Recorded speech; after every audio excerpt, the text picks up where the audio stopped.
신약성경 히브리서 11장 29절에서 30절까지입니다. 히브리서 11장 29절에서 30절까지 신약성경 366쪽에 있습니다. 우리 같이 한 목소리로 함께 읽겠습니다. 믿음으로 그들은 홍해를 육지같이 건넜으나 애굽 사람들은 이것을 시험하다가 빠져 죽었으며 믿음으로 7일 동안 여리고를 보니 성이 무너졌으며. 아멘. 그들에게 나타난 믿음이라는 제목으로 설교하려고 합니다. 우리가 히브리서 11장에서 믿음의 선진들에 대해서 하나하나 우리가 살펴보고 있는데, 이것은 믿음의 사람들, 그 사람들에게 우리가 초점을 맞춰서는 안 되고 믿음에 초점을 맞춰야 한다. 믿음에 초점을 맞춰야 한다. 주로 이 믿음은 한 개인들의 인생에 나타났던 믿음의 역사들에 대해서 증거를 했습니다. 그런데 우리가 읽은 29절과 31절의 특징은 믿음의 주체가 이제 그들이라는 겁니다. 그들. 그래서 본문은 믿음으로 그들에게 나타난 믿음의 역사가 무엇인지를 우리에게 말씀하고 있다. 본문은 지금 그들의 믿음에 대해서, 그들의 삶 속에 믿음이 어떻게 나타났는가를 말씀하고 있는데, 여기서 29절의 그들과 30절의 그들이 우리가 똑같이 그들이라고 하고 이스라엘 자손이라고 이야기를 합니다만, 실제로 같은 그들은 아니죠. 왜냐하면 29절에서 말하는 그들은 애굽에서 노예 생활을 하다가 홍해를 건너 광야로 넘어온 출애굽 세대입니다. 그런데 30절의 그들은 이제 광야의 삶을 마치고 가나안 땅으로 들어가서 이제 정말 하나님께서 그 땅을 그들에게 주셨는 것을 두 눈으로 목격한 그들입니다. 그래서 30절의 그들은 일명 광야 세대라고 합니다.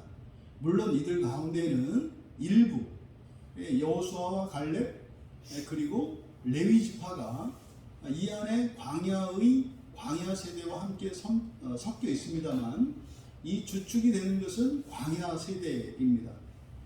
29절과 30절에 있는 것은 사실은 이제 역사적으로 보면 40년의 시간을 이렇게 29절과 30절로 압축하고 있는 거죠. 이것을 우리가 염두에 두고 본문을 살펴봐야 하겠습니다. 그러면 출애굽할 때 홍해를 건너서 가나안 땅으로 들어가는 그 여리고를 넘어서기 그 전에 40년의 기간, 사실은 그게 모세 오경의 대부분이거든요. 창세기 이후에 출애굽기, 레위기, 민수기, 신명기가 전부 광야 40년의 기간을 담고 있는 거예요. 그러면 유대인들에게 있어서 그들의 신앙의 핵심은 모세 오경인데, 모세 오경에서 이 네 권의 책을 지금 간단하게 29절과 30절로 요약하고 있다고 하는 사실을 우리가 생각을 해야 합니다. 그러면 실제로 히브리 사람들이 지금 히브리서 기자의 이 편지를 쭉 읽으면서 깜짝 놀라는 거죠. 물론 이제 그 뒤에 이어서 이제 쭉 그 믿음에 대한 이야기들이 이제 가나안 땅에서 일어났던 일들을 또 쭉 펼쳐집니다만, 어떻게 그 모세오경에서 네 권의 책의 내용을, 그리고 이스라엘 역사에서 그렇게 중요한 그 광야에서의 그 삶을 이렇게 짧게 나타냈을까? 근데 이미 히브리 사람들은 그 안에 있는 내용들을 정확히 다 알고 있습니다. 근데 지금 사실은 히브리서 11장 29절과 30절은 히브리인들을 대상으로 해서 주었기 때문에 그들은 굳이 여기에서 히브리서 기자가 그 광야에서의 삶에 대해서 일일이 설명하지 않더라도 그들은 이 나름대로 그 모세 오경에 대한 지식과 또 그들이 가지고 있는 역사적인 이해를 통해서 29절과 30절 안에 이렇게 감추어져서 드러나고 있지 않은 그것을 충분히 알고 있고 교훈을 얻습니다. 근데 사실은 우리가 정확하게 그 광야의 삶에 대한 지식과 또 그때 하나님께서 이스라엘 백성들에게 주셨던 말씀과 율법들에 대한 이해가 없고 또 이스라엘 백성들의 그 범죄와 불순종에 대한 지식이 없다면 굉장히 밋밋합니다. 그냥 홍해를 건넜지, 그렇지, 여리고를 돌았지. 그러니까 아주 별것이 아닌 것 같은 단순히 역사적 사건 두 개를 기술한 것 같은 아주 간단한 문장으로 이해하지만 실제로 이것은 빙산의 일각이죠. 그래서 이 속에는 뭐예요? 40년의 광야의 역사와 그 생생한 여호와 하나님의 임재와 그 광야의 삶에 대한 그 교훈이 담겨 있다. 그래서 우리는 이것을 이제 살펴봐야 하는 겁니다. 먼저 29절과 30절의 그 의미를 살펴보고 지금 글로는 쓰여 있지 않지만 29절과 30절을 통해서 히브리서 기자가 말씀하려고 하는 그 진정한 의미, 우리들이 얻어야 하는 교훈이 무엇인가를 이 역사적 배경에 대한 이해를 간단하게 살펴봄으로써 오늘의 설교를 마치려고 합니다. 먼저 29절에 믿음으로 그들은 홍해를 육지같이 건넜으나 애굽 사람들은 이것을 시험하다가 빠져 죽었다. 이렇게 말씀하고 있습니다. 그들이 믿음으로 그 홍해를 육지같이 건넜다. 여러분, 이때 그들의 믿음이 무엇이겠습니까? 여기서 히브리서 기자가 말씀하는 그들의 믿음이 뭐냐 이 말이에요. 그들의 믿음으로 그들이 홍해를 건넜다는 게 베드로처럼 물 위를 걸었다는 거 아니지 않습니까? 여기서 홍해를 육지같이 건넜으나 그 바다 위를 걸어간 게 아니에요. 이 사람들은 실제로 홍해가 갈라져서 말이죠. 그럼 홍해 사이로 드러난 그 땅 바닥을 두 발로 디뎌서 걸어갔다 이 말이에요. 그럼 여러분, 그 길을 홍해 사이로 난 그 길을 따라 걷는데 믿음으로 걸었다 할 때 이 믿음이 도대체 무슨 믿음이냐 이 말이죠. 우리가 일견 오해하기 쉬운 것이 이렇게 그 바다를 건널 때 두렵지 않았다 이런 게 아니에요. 여러분, 우리가 이해하는 것과 실제로 거기를 걸어간 사람의 이 온도차는 무시무시할 정도로 큽니다.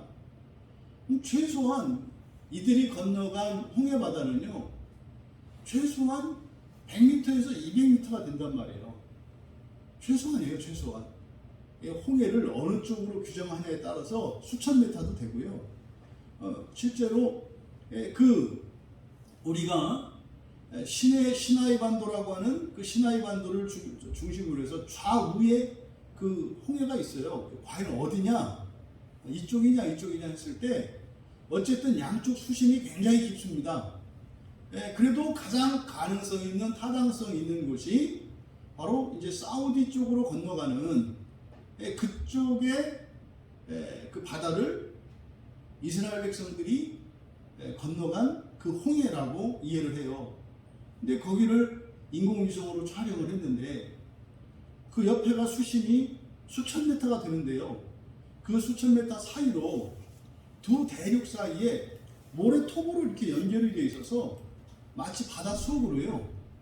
이렇게 마치 깎아지는 듯한 절벽으로 된 길이 물속으로 있답니다. 거기서 실제로 그 애국에 이런 유물들이 발견이 된대요. 그래서 거기로 건너왔다 이렇게 얘기를 하죠. 그래서 지금 우리나라 사람들이 가고 있는 그 시내산의 시내산은 진짜 시내산이 아니다. 진짜 시내산은 그 건너편에 있는 미디안 광야 저쪽에 있는, 그러니까 지금의 사우디아라비아죠. 사우디아라비아에 있는 그 시내산이 진짜 시내산이다. 이렇게 학술적으로는 믿어요. 근데 그 홍해를 건널 때 그럼 최소한 거기로 건넜다 할지라도 그곳의 수심이 100m에서 200m예요. 그럼 여러분, 뭐 지금 우리가 서 있는 이 건물이 뭡니까? 최소한 뭐 100m로 보면은 한 층 건물을 그냥 한 층을 높은 큰 아주 층고가 높은 건물로 해서 그냥 5m를 잡자고요. 엄청 높은 거거든요.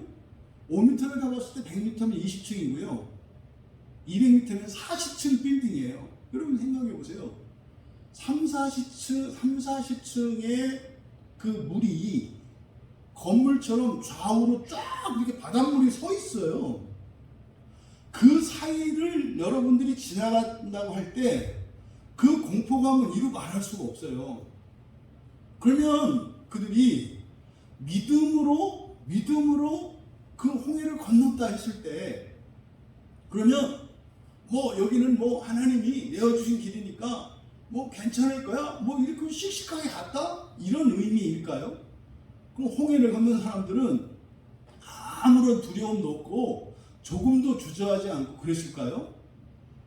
만약에 여러분이 그렇다고 믿는다면, 그런 의미로 이 본문을 이해한다면 여러분들은 어렵게 신앙생활을 하고 계실 거예요. 그리고 늘 의심하면서 신앙생활을 하고 계실 거예요. 왜냐하면 홍해를, 그 무시무시한 홍해 사이로 난 길을 건너가는데 아무런 두려움도 없고 주저함이 없는 것을 믿음이라고 여러분이 이해한다면, 그러면 내가 예수를 믿고 이 세상을 살아가는데 돈이 쪼달릴 때, 일이 뜻대로 안 될 때, 그렇게 무너지고 걱정, 근심이 밀려드는 이런 일들이 여러분들 경험할 때 여러분들은 그럴 거라고요. 나는 믿음이 없다 이럴 거라고요. 또 여러분들이 어떤 그 큰 걱정에 사로잡혀서 밤을 지새우고 이럴 때 나는 믿음이 없다. 나는 구원받지 못했다. 분명 이런 생각을 할 거다 이 말이에요. 그거는 믿음이 있느냐 없느냐, 걱정을 해야 되느냐 말아야 되느냐의 문제가 아니라 뭐예요? 믿음에 대한 잘못된 이해 때문에 그런 거예요. 종종 예수를 믿으면 마치 뭐 이렇게 전설 속에서 나오는 도수를 부리는 이런 신선과 같은 사람들이 되고, 이 세상을 초월하는 그 불교의 고승과 같이 아무런 집착이나 번뇌도 없이 이렇게 살아가는 게, 그게 이제 그리스도인 줄 착각을 하게 돼요. 그렇지 않아요. 여러분 잘 아시잖아요. 예수를 믿고 살아도요, 똑같이 마음이 힘들고요, 똑같이 걱정이 되고요, 똑같이 괴롭고요, 똑같이 하던 거 그만두고 싶고요. 이게 달라지는 게 아니에요. 다만 중단에 포기하지 않고 멈추지 않고 가는 거죠.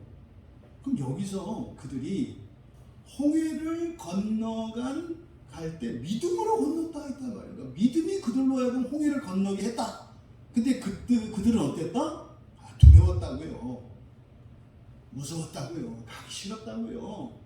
한 발자국 뛸 때마다 혹시나 저 바닷물이 쏟아지는 것은 아닌지 겁났다고요. 근데요, 뒤에서 꾸역꾸역 사람들이 밀려오니까 밀려서 가요. 안 갈 수도 없어요. 되돌아갈 수도 없어요. 그러면은 이왕 할 거면 빨리 아까부터 가면 될 텐데 어떻게 해요? 겁을 집어먹고 주섬주섬 가요. 그러니까 무서우면 여기를 빨리 벗어나야 될 텐데 오히려 거기서도 지체하면서 살아가요. 이것이 우리들이 신앙생활하면서 나타나는 일입니다. 우리가 신앙생활하면서 인생의 환난을 만나고 신앙의 한계를 만났을 때 괴롭고 고통 속에 있어요. 그럼 벗어나야 되거든요. 벗어나려면요, 오직 믿음으로 벗어나야 돼요. 하나님이 도와주셔야 돼요. 그런데 어떻게 해요? 지금 현재 처해 있는 내 상황에 갇혀버려요. 얼어버려요. 어떻게 돼요? 걸음이 더뎌져요. 그러면요, 아니 지금 내가 무서워서 걱정이 돼서 다리가 힘이 풀려서 이러고 있는데 뒤에서 밀잖아요. 얼마나 짜증나겠어요. 아니 지금 갈 수 없는 데서 뒤에서 밀어요. 그래도 가려고 했더니 어떻게 앞에 막히잖아요. 옆을 보려 했더니 또 길이 없잖아요. 얼마나 짜증나겠어요. 여러분, 지금 이들로 하여금 홍해를 건너가게 한 그 믿음, 도대체 믿음이 무엇이길래 이들로 하여금 그러한 상황 속에서 건너갔는가? 여기서 말하는 믿음은 지금 히브리서 11장에서 다루고 있는 이 믿음은 무엇에 대한 믿음이라고요? 우리로는 하나님 나라고요. 이들은 가나안 땅이에요. 가나안 땅. 가나안 땅. 이 가나안 땅을 바라보는 그 믿음이 바로를 두려워하지 않고 벌벌 떨던 모세가 오히려 바로에게 버럭버럭 화를 냈고 말이죠. 주인으로 지내던 애굽 사람들에게서 폐물을 요구해서 가지고 나왔다 이 말이에요. 뭐가? 믿음이 그렇게 시켰다 이 말이에요. 믿음이.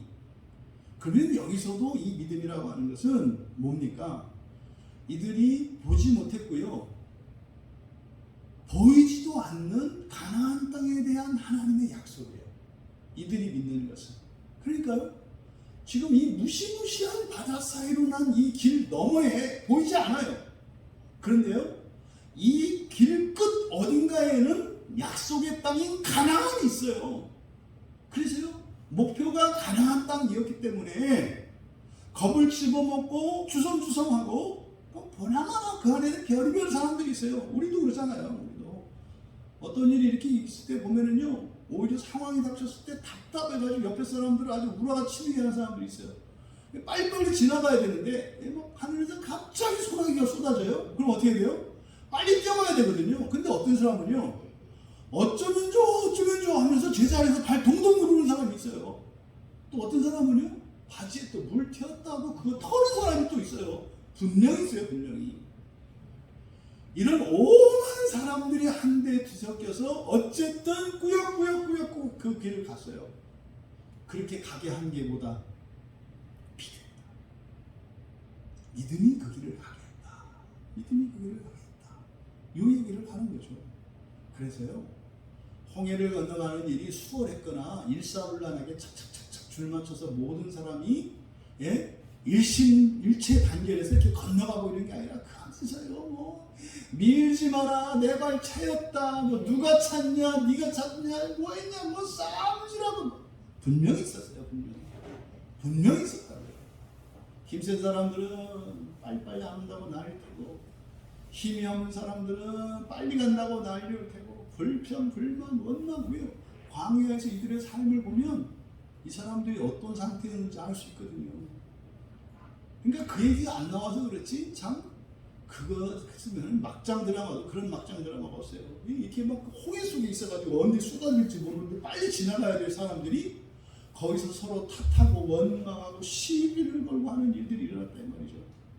그런데 그러함에도 불구하고 그런 개인의 이런 연약함과 다름과 또 이 바닷물이 쏟아질지 모를 것에 대한 두려움과 의심과 이런 모든 것들을 믿음으로 극복했다는 거죠.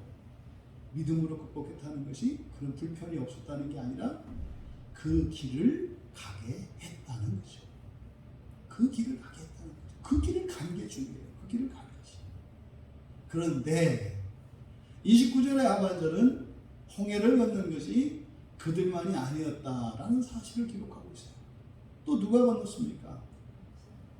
시험한 사람들이에요. 시험한 사람들. 이것을 시험하다가 그래요. 이것을 시험했다. 이것이 뭐겠습니까? 바로 믿음으로 그들이 건넜던 그 홍해죠. 이 지금 홍해는 눈으로는 바다고 바다 사이에 난 길을 건너가는 것입니다만, 사실은 그 일은 보이지 않는 하나님께서 천사들을 명하셔서 물을 한쪽으로 쓰려고 하셨고 물을 붙들고 있으라고 하셨죠. 성경에서는 동풍이라고 이야기를 해요. 근데 이게 천사들이거든요. 그러니까 천사들이 어떻게 하는 거예요? 온 몸으로 옷을 쫙 펴가지고요, 이 물을 다 막고 있는 거예요. 이렇게 물 한 방울도 밑에 튀지 않게. 천사들이 이쪽 끝에서부터 저쪽 끝까지 쫙 서가지고 말이죠, 이 물을 쫙 막고 있는 거예요. 길을 가도록. 그런데 시험했다 그래요. 시험했다. 이 애굽 사람들은 시험했다. 그래서 빠져 죽었다. 빠져 죽었다. 애굽 병사들이 시험을 했다는 것은요, 이들이 그 약속의 땅은 그 여호와라고 하는 신이 약속했다고 하는 그 가나안 땅을 향해서 이들이 가고 있는데 이들은요 막을 수 있다고 생각을 한 거죠. 다시 데려다가 노예로 쓸 수 있다고 생각을 했다 이 말이에요. 그걸 막을 수 있다고 생각을 했어요. 중단시킬 수 있다고 생각을 했다 이 말이에요. 그래서 그들은 가나안 땅의 여정을 가고 있는 그들을 죽이고 그 길을 막아서려고 홍해에 들어선 겁니다. 근데 홍해길을 들어선 목적이 달라요. 이스라엘 백성들은 가나안 땅을 향해서 가려고 거기에 들어섰고 이 애굽 병사들은 그것을 막으려고 이 홍해길로 들어섰습니다. 그랬는데 결국은 어땠다는 거예요? 믿음의 길로 간 그 이스라엘 백성들을 건너갔는데 바로 이 애국 병사들은 거기에다 빠져 죽었다는 거죠. 여러분 여기 조심하셔야 됩니다. 홍해를 건넌 것과 홍해에 빠져 죽은 것의 차이는요. 홍해를 건넌 사람들은 이스라엘 자손들이었고 홍해에 빠져 죽은 것은 애국 사람이었다 이렇게 이해하시면 안 돼요. 왜냐하면 지금 홍해를 건너가고 있는 이 무리 속에는 애국 사람들도 섞여 있습니다. 왜? 거기에는 잡족이 다 섞여 있다고 그래요. 그러니까 다른 이방 민족들이 다 그 가나안 땅을 향해서 가는 그 무리 속에는 이스라엘 사람들만이 아니라 믿음을 가진 이방 민족들까지 포함되어 있어요. 그럼 분명히 그 가운데는 애국 사람도 포함되어 있어요. 그러니까 거기서 죽은 사람과 건넌 사람의 차이는 무엇인 거예요? 그 믿음을 가지고 믿음을 따라 갔느냐 실험했느냐예요. 그러면 지금도 마찬가지라고 그랬죠. 예수를 믿는 많은 사람들이 스스로 기독교인이라 하고 교회에 나와서 예배를 드립니다. 성경을 공부합니다. 근데 그 가운데는요. 믿음으로 하나님의 말씀을 붙들고 마치 출애굽하던 이스라엘 백성들과 같이 그 믿음의 길을 꿋꿋이 가는 사람들이 있어요. 이때 꿋꿋이 가는 것은 모범적으로 잘 간다 이런 게 아니라 그랬어요. 이렇게 치받치고 치받고 불평하고 투덜하고 겁먹고 의심하고 하면서 어쨌든 가는 거예요. 근데 시험하는 사람은요. 그 길을 막아서는 겁니다. 이런 일이 오늘날 교회 안에도 그대로 일어나죠. 교회 안에도 수많은 사람들이 빠져 죽어요. 그 안에 빠져 죽어요. 홍해는 건너가는 것이지 거기에서 뭐 이게 아니에요. 옳고 그런 게 없어요. 거기는 그냥 지나가는 거예요. 그런데요. 거기서 사생결단을 하고 뭔가를 뭐 해결하고 여기서 끝장을 보자. 죽는 거죠. 그런 일이 오늘날도 그대로 일어납니다. 여러분은 첫째 부활의 소망을 품고 정말 예수님께서 이 땅에 재림하시는 그날에 이 땅에 임할 그 하나님 나라의 소망을 갖고 믿음으로 홍해를 건너오신 분들입니다. 이것을 잊으시면 안 돼요. 여러분들은 홍해를 건너왔어요. 왜요? 아니, 우리 교회가 광야교회니까. 광야교회니까 건너온 거라고요. 건너온 거라고요.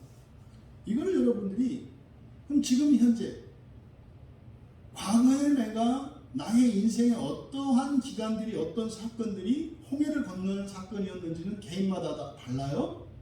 하지만 우리는 건너왔다는 사실을 잊으시면 안 돼요. 그런데 어떻게 건너왔다? 믿음으로 건너왔다. 근데 그 믿음은 어떤 믿음이다? 하나님 나라에 대한 믿음이다. 이것을 잊으시면 안 돼요. 이걸 잊으시면 안 돼요. 이걸 잊으시면. 그리고 이제 중간 광야 40년을 건너뛰고 30절에서 믿음으로 7일 동안 여리고를 도니 성이 무너졌다. 이게 이제 사실은 이제 요 중간 이야기는 뒤에서 하겠고 일단 30절에서 밝히고 있는 얘기는 이제 여호수아가 모세를 이어서 이스라엘의 지도자가 되어 요단강을 건너고 이제 여리고 성을 정복하는 사건을 나타내고 있는 거죠. 여기서 그러면 믿음으로 7일 동안 여리고를 도니 성이 무너졌다. 그러면 여러분 여기서 믿음으로 그들이 7일 동안 여리고를 돌았대요. 그러니까 여기서 그 가나안 땅에 맨 처음 들어가서 믿음이 역사한 것이 뭡니까? 두 가지예요. 첫 번째로는 그들이 여리고성을 7바퀴 돈 것이고요. 두 번째로는 여리고 성이 무너진 사건입니다. 그러니까 믿음이 그들로 하여금 성을 돌게 했고 7바퀴를 돌게 했고 또 믿음이 여리고 성을 무너지게 했다. 이렇게 말씀하고 있는 거예요. 그러면 여기서의 이들의 믿음은 무엇이겠습니까? 29절의 믿음으로 할 때 이 그들의 믿음과 30절의 여리고성을 7일 동안 돌게 된 이 믿음과 성이 무너지게 됐던 그들의 이 믿음은 달라요. 29절의 믿음과 30절의 믿음은 달라요. 왜요? 29절에서 출애굽하던 사람들은 아직 가나안 땅을 가보지 않았다고요. 보이지 않는 땅이라고요. 그런데요, 30절에 등장하는 그들은 이미 가나안 땅 위에 서 있어요.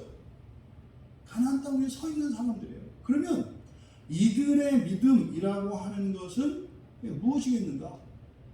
과연 이 땅이 우리의 땅인가 하는 믿음이겠죠. 그러니까 사실상 출애굽 세대가 직접 가보지 않았던 그 땅에 대한 믿음이나 막상 그 땅에 들어가서 그 땅을 보고 있는 그들의 믿음이나 사실은 둘 다 비슷해요. 봐보니 이렇게 막 확신이 들어서 이야 여기가 참으로 철과 꿀이 흐르는 땅이고 정말 하나님이 약속하신 게 사실이구나 그러지 않았다니까요. 종종 우리들이 신앙생활하면서 하나님께 표적을 구하는 사람들이 있어요. 예, 표적을 구하는 건 나쁘지 않습니다. 근데 착각하면 안 되는 게 있어요. 표적을 보여주시면 제가 할게요. 속지 마세요. 표적을 보지 않고 하는 사람은 표적을 보고도 할 수 있고요. 표적을 보지 않고 하지 않는 사람은 표적을 봐도 안 해요. 그러니까 어떤 증거가 있느냐 없느냐가 믿음으로 살게 하는 것을 믿음으로 살게 하는 이유가 되지 않는다고요. 오늘 오전에 지연자매 아버님을 만나고 왔어요.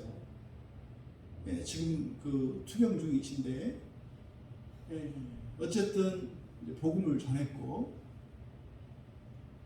끝으로 제가 이제 말씀을 드렸어요. 기도를 해드릴까요? 원하시면 제가 기도를 해드리겠습니다. 근데 여기서 기도를 한다는 것은 예수님을 내가 정말 믿겠다. 지금은 열심히 살아온 분들이에요. 그러니까 뭐 지연자매를 보면 알잖아요. 부모님이 어떠셨을지. 그 지연자매는 이렇게 보면 항상 막내딸인데 늘 큰딸과 같고 의젓하고 그랬어요. 집에 와서 보니까 알겠더라고요. 그 어머니를 뵈니까 천상 여인이세요. 천상 여인이시고 뭐 그냥 또 남편분 그 지연자매님 아버님을 뵈니까 아주 열심히 성실하게 쉬지 않고 일하면서 사셨던 분이에요. 아주 성공한 분이세요. 경제적으로나 여러 가지 면으로. 그래서 이런저런 어려운 산전수전을 다 겪고 가정을 잘 지켜내신 그런 분이에요. 그러니까 제가 가서 그 두 분한테 그 말씀을 드렸어요. 따님을 잘 키워주셔서 감사하다. 정말. 근데 문제는 이제 그 아버님이 교회에 대해서 이렇게 이제 조금 거부감을 가지고 있는 그런 상태셨어요. 게다가 식도암을 작년에 식도암이 와가지고 수술하셨는데 치료를 받았는데 좋았어요. 예후가 다 치료가 된 것 같아. 근데 이제 올해 다시 재발을 한 거예요. 올해 재발한 거예요. 거기다가 또 아내까지 지연자매 어머님까지 또 이제 이 가슴에 암세포가 다행히 그 건강검진한테 발견이 돼서 그를 제거했어요. 그러니까 지금 부부가 항암 투병하는 중이에요. 근데 남편이 심하게 아프시니까 아내는 그걸 얘기도 못하고 간병을 해야 되는 처지니까 같이 지금 항암 투병을 하는데 그거죠. 그 지연자매 어머님은 딱 하나요. 우리 남편 건강 회복되는 거. 딱 하나의 소원이에요. 근데 제가 그 지연자매 아버님에게 그 말씀을 드렸어요. 그렇게 열심히 성실하게 그리고 인생을 성공적으로 잘 사셔서 자녀들도 잘 키워내셨는데 사랑하는 아내가 원하는 걸 주십시오. 그동안 이제 돈으로 이제 가족들을 부양하려고 하셨던 거죠. 그러니까 뭐 불철주야로 일하셨더라고요. 그러니까 옛날에 보니까 되게 잘 사셨어요. 인천에 저쪽 어디 가서도 가면 잘 사는 그 아파트가 있어요. 저도 아는 곳이에요.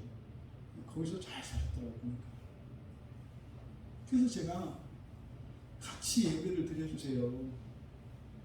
가족들이 원하는 것은 함께 신앙, 그리고 실제로 가족들을 위해서 하실 수 있는 최고의 사랑과 최고의 선물.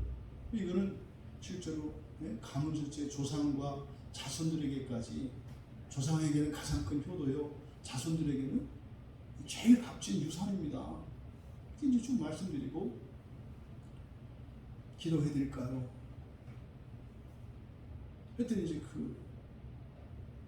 우리 지연자매 어머님은 기도해 주세요 이렇게 말씀하시는데, 뭐 옆에서 해달라고 해줘야 하고 믿음이 없는데 기도한다고 무슨 소용이 있겠어요.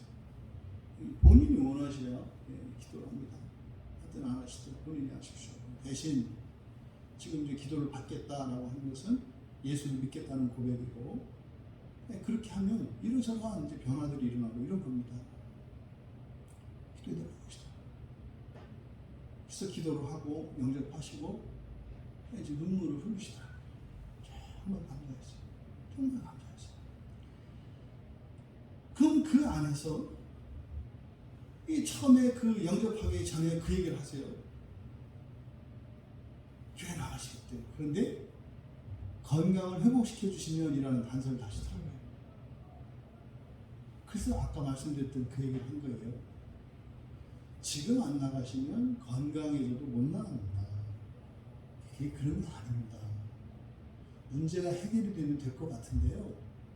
이 문제가 해결이 되고 나면 또 다른 문제가, 무엇을 할 수 없는 문제가 생겨나게 되어 있습니다. 그러니까요, 지금 결단해서 이거를 싹을 잘라버려야 더 이상 내 인생에 이런 근심과 고통이 사라지지, 이 문제를 해결하고 가겠다 그러면 마귀가 이 문제를 해결해 줘요. 마음의 평화도 오고요, 지나가요. 근데 이거 해결된 거 아니에요. 진짜로 넘어설다 치면 또 문제를 일으켜서 또 붙잡아요. 이게 이제 귀신한테 걸려들면은 밤새 뛰어도 그 자리 뛰는 거예요. 도깨비를 만나거나 귀신 들리면은 밤새 뛰는데 그 자리 무덤 옆에서 계속 뛰고 있는 거예요. 진짜로 이런 일이 이제 겪어보면은요, 등골이 오싹해지는 거예요. 죽어라 하고 뛰어서 막 이제는 됐겠지 했는데 그 무덤 그 옆에 묘비가 똑같아. 그래서 막 더 무서워서 막 뛰었는데 또 그 자리야. 주저앉을 수도 없죠. 그렇다고 뛸 수도 없죠. 뛰어도 그 자리죠. 이런 거예요. 여러분, 표적을 구하세요. 표적은 하나님하고 거래가 아니에요. 의심이 많은 내가 그 길을 갈 수 있도록 하나님 용기를 주세요. 그래서 무엇을 이렇게 해주시면 제가 가고 있는 길이 맞다는 것을 믿고 그 길을 갈게요. 이렇게 해서 주저하게 되고 뒤로 물러서려고 할 때 믿음의 길을 가게 하는 그 길에 한 번 더 힘을 내게 하는 게 표적이지, 무슨 기적이 일어나서 내 문제를 해결해 주는 게 표적이 아니에요. 그게 아니에요. 어저께 말씀드렸죠. 장례식장에 가서, 어제 장례식장은 저에게 표적이었어요. 아, 우리가 가는 길이 맞구나. 오늘도 하루 종일 그 뇌리에서 제가 떠나지 않은 생각이 없어요. 맞구나. 내가 평생 설교하는 모든 얘기는 딱 한 가지 얘기예요. 구원에 대한 얘기예요. 구원. 모든 게 구원에 대한 얘기예요. 어떤 구원? 첫째 부활. 지옥에는 발끝도 들어가지 않고 정말 거룩하고 온전하게 하나님 나라에 우리 교회 교인들이 모두 다 들어가는 거. 이 구원이 제가 기도하고 설교하고 공부하고 나눔하는 모든 것의 목표예요. 누군가가 왜 맨날 목사님은 구원 얘기만 해요? 예, 전 죽을 때까지 그럴 거예요. 살아있는 동안 그럴 거예요. 그리고 성경에 그 얘기밖에 없어요. 이 세상을 어떻게 살 것이냐, 뭐 하면 필요를 따라 그런 지혜를 얻기도 하죠. 근데 그거는 그냥 이렇게 반찬이고요. 우리의 주식은 구원이죠. 이건 변함이 없어요. 여러분들이 믿음의 길을 갈 때 여러분의 기도가 응답되면 가겠다 이런 식으로 신앙생활 하지 마세요. 망해요. 못 나가요. 그러면 못 나가요. 표적을 구하십시오. 근데 그 표적이라고 하는 것은 여러분 문제 해결이 아니에요. 예? 아브라함이 이삭의 아내를 구할 때 늙은 종을 보내서 그 갈 때 그 늙은 종이 그 표적을 구할 때 어떻게 해요? 내가 갔는데 우물가에서 나한테 물 떠주는 여자, 나를 환대하는 여자, 그 사람이 주의 종의 그 며느리가 될 거라고 저는 믿게 이렇게 표적을 구하잖아요. 가는데 무슨 광야에 길을 내주시고 이런 게 표적이 아니에요. 병을 고쳐주시고 아니에요. 병 들었을 때 교회 안 나가는 사람이 병 고치고 나면 어떻게 교회 가요? 힘이 있어서 딴 데 가야 돼요. 갈 데가 많아서. 갈 데 없는데도 안 가는데 병이 나서 갈 데가 많은데 어떻게 가겠어요? 절대로 못 가요. 근데 갈 데 없을 때가 최고로 좋을 때예요. 근데 그 주연자매 아버님은 너무 감사한 게 그걸 받아들이시고 제가 그렇게 보냈어요. 이제 인생 산막의 인생을 사세요. 모세처럼. 모세의 인생 산막을 사세요. 네? 인생 산막이 이스라엘을 구원할 겁니다. 돈으로 힘으로 구원하려고 했던 것이 애굽에서 그 바로의 후계자가 됐던 거 아니에요. 근데 아픈 기간이 사실은 광야 기간이 될 수 있죠. 그렇죠? 암에 걸렸고 그것 때문에 모든 가정의 일상이 다 무너졌고 집도 파셔야 했고 이사도 가셔야 됐고 생전 살아보지도 않았던 비참한 것 같은 이게 사실은 그 모세의 이막 인생이죠. 미디안 광야로 와서 살았다. 그동안의 이 투영 기간 이것을 이막으로 하시고 삼막을 하세요. 지금 받아들이셨어요. 여러분들도 이제 출애굽한 사람들로서 하루속히 이 광야의 삶을 끝내셔야 돼요. 가나안으로 들어가셔야 돼요. 그런데요, 실제로 우리 삶 속에서는 어떻게 하랬어요? 여전히 내 안에는요, 애굽의 삶이 있고요, 광야의 삶이 있고요, 가나안의 삶이 항상 공존하는 겁니다. 하지만 여러분들의 자치는 결정하셔야 돼요. 최소한 우리 교회 교인들은 최소한 홍해는 건너서 광야에 있어야 되고, 이게 무슨 말입니까? 내 안에 있는 출애굽의 노예 정신, 광야에 방황하는 이 원망 정신, 가나안 땅에 정복하는 이 정신 속에서 이 애굽의 노예 정신이 좀 작아야 된다 이 말이에요. 여기 끌려들면 안 된다 이 말이에요. 여러분들이 정말 광야에서 더 나아가 가나안의 삶으로 무게 중심이 이렇게 옮겨지시기를 바래요. 그러면 이제 정말 이들이 가나안 땅으로 들어갔거든요. 그래서 이들이 그 땅을 밟았지만 이게 실감이 안 나요. 가나안 땅만 들어가면 끝날 줄 알았다니까요. 이렇게 첫째 부하에 있는 건지만 알면 끝나는 줄 알았다니까요. 하나님 나라를 믿고 그 나라를 위해서 살면은 다 얻을 줄 알았다니까요. 그래서 옛날에 믿었던 건 잘못된 거고 그건 다 아니고 이런 생각도 있었다니까요. 그런데요, 밟고 있는 이 땅, 내 생활이 그렇게 안 달라져요. 그렇게 안 달라진다니까요. 그럼 지금 이들의 믿음, 이 땅이 그 땅이야 이거죠. 이 땅이 그 땅이야. 여러분들이 이제 광야를 지나서 가나안 땅에 들어왔는데 여전히 뭐예요? 이게 가나안 맞아? 이거요. 이게 가나안 맞아? 뭐가 달라졌어? 이게 지금 가나안 땅에 들어간 그들이 가지고 있는 믿음이에요. 그래서 이들의 믿음은요, 여기가 참으로 그 땅이다. 내용은 같죠. 가나안 땅이라고 하는 차이는 뭐예요? 출애굽 세대는 보지 못했고 밟지 못했던 땅이고 이들은 보았고 밟고 있는 땅이에요.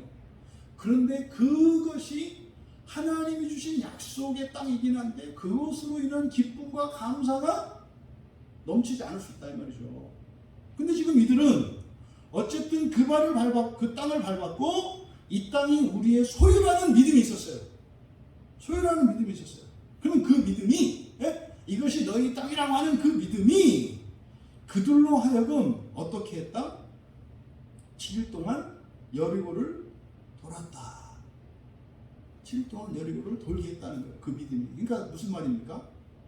7일 동안 매일 한 바퀴씩 돌고 마지막 날 7바퀴 돌아가지고 마지막에 나팔을 불고 소리를 함성을 질렀을 때 이제 성이 무너지거든요.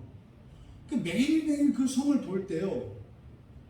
사실 그 여리고 성은 초롱성으로 이것을 감히 넘겨뜨릴 수 없는, 외부에서 공략할 수 없는 그런 성이라고 합니다. 그러면요, 그 성을 정복하는데 하루에 한 바퀴씩 그걸 도는 게 무슨 의미가 있겠어요? 근데 어떻게 했다? 믿음으로 돌았다. 믿음으로. 그러니까요, 왜 도는지 몰라요. 그냥 돌았다 이 말이에요. 왜? 믿음이. 여러분들이 광야교회 오시잖아요. 주일날 예배드리러 오고, 금요일날 또 오고, 새벽에 오고, 또 이렇게 주중에 이렇게 나눔하면 하고 하잖아요. 왜요? 믿음으로 했단 말이에요. 근데 문제는 우리가 그걸 잊어요. 믿음으로 그렇게 하고 있다는 사실을 잊어버린다 이 말이에요. 그러니까 내 안에 있는 그 믿음도 내가 잊어버려요. 그리고 실제로 우리가 하는 그 믿음은, 우리가 하는 모든 행위는 믿음이라고요. 그래서 자기가 잊어버리고, 그러니까 이해가 안 되잖아요. 내가 왜 이러고 있지? 어느 날 그래요. 그러게, 왜 그러고 있나 몰라? 믿음으로 하는 것이다. 믿음으로. 그런데 그는 단지 성을 돌았을 뿐이에요. 그렇죠? 그냥 돌았을 뿐이에요. 한 게 없어요. 돌았을 뿐이에요. 그 여리고성을 돈 것도 뭐라 그랬어요? 우리가 출애굽기에서 살펴봤잖아요. 그조차도 불순종이라고 말씀을 드렸죠.